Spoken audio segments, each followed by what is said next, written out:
नमो नमः। अहमस्मि डॉक्टर रामकुमार झा, अंशकालिक सहायक प्राचार्य, ज्योतिषम, पूर्णिमा राम प्रताप संस्कृत महाविद्यालय, बैगिनी, दरभंगा। इदानीं मया मारक निर्णयः विवेच्यते।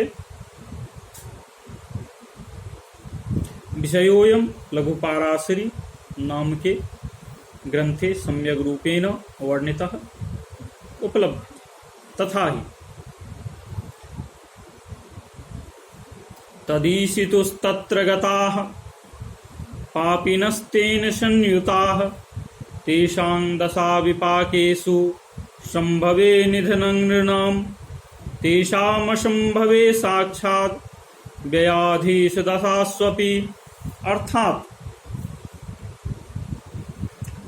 तदीशितुः मार्केशस्य दशा विपाकेषु दशांतरदशादि रूप समयेषु अथवा तत्र गताः मार्गस्थान गता ये पापिनः ग्रहाः तेषां दशांतरदशादिषु कालेषु अथवा तेन मार्केशेन संयुता ये पापिनः ग्रहाः तेषां दशांतरदशादिषु समयेषु संभवे आयुखः समाप्तो निधनं निर्णयं स्यात्। तेषां मार्गस्थान गत मार्केशयुतानां दशादि समयानां असंभवे अप्राप्तो साक्षात् व्ययाधीशस्य लगनात् द्वादशाधीशस्य दशासु निधनं स्यादिति। अर्थात मार्केश ग्रह की दशादि काल में अथवा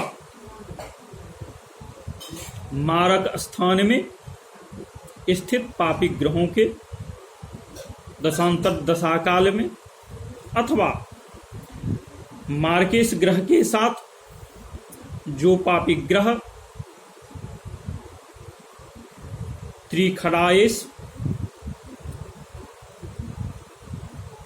विद्यमान हो, युत हो, संयुत हो,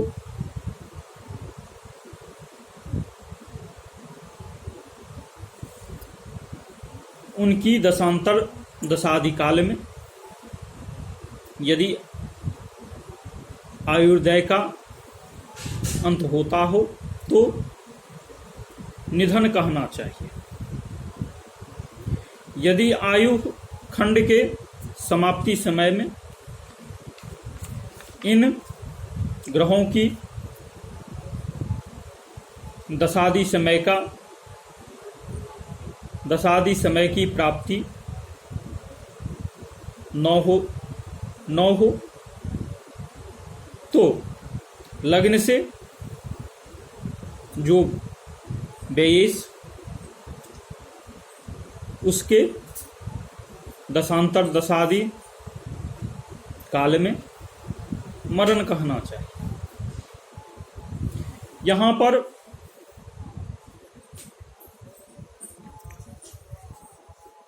पूर्व कक्षा में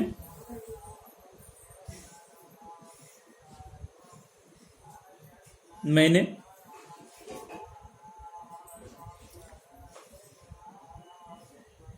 प्रतिपादित कर दिया है कि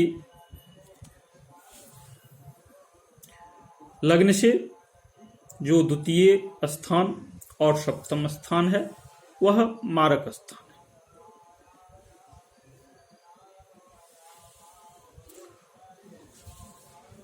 उन्हीं दोनों स्थानों के जो स्वामी ग्रह वे मार्केश ग्रह कहलाएंगे, तो उसकी दशा काल में उन दोनों स्थान में विद्यमान पापक ग्रहों के दशा काल में, अथवा उन दोनों ग्रहों से संबंधित जो पापक ग्रहों का दशा काल उसमें, अथवा व्ययेश के दशांतर दशा काल में जातक की मृत्यु होती है। उसी को अब यहां पर मैं क्रमबद्ध वर्णन कर रहा हूं, जिसे प्रियांशु छात्रगण ध्यानपूर्वक सुने। सप्तमेश ग्रह एवं वे पापक ग्रह जो इससे किसी न किसी रूप में जुड़े हुए हों, उसकी उन ग्रहों की दशांतर दशा काल में मरण कहना चाहिए। इसी प्रकार द्वितीयेश व इससे संबंधित पापक ग्रहों को भी मारक समझना चाहिए। अष्टमेश और इससे संबंधित पापक ग्रहों को भी मारक समझना चाहिए। 12वें भाव का स्वामी और इससे संबंधित पापक ग्रहों को भी मारक समझना चाहिए।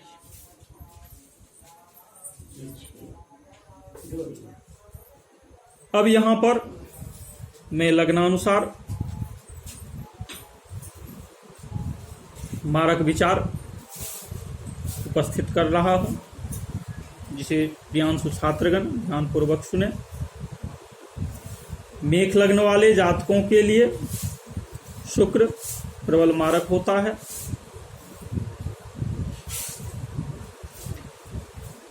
वृष लग्न वाले जातक के लिए बुध और गुरु सामान्य मारक होते हैं तथा मंगल प्रबल मारक होता है। मिथुन लग्न वाले जातकों के लिए चंद्र और शनि सामान्य मारक होते हैं और गुरु प्रबल मारक होता है। कर्क लग्न वाले जातक के लिए सूर्य सामान्य मारक और शनि प्रबल मारक होता है। सिंह लग्न वाले जातकों के लिए बुध और गुरु सामान्य मारक होता है तथा शनि प्रबल मारक होता है।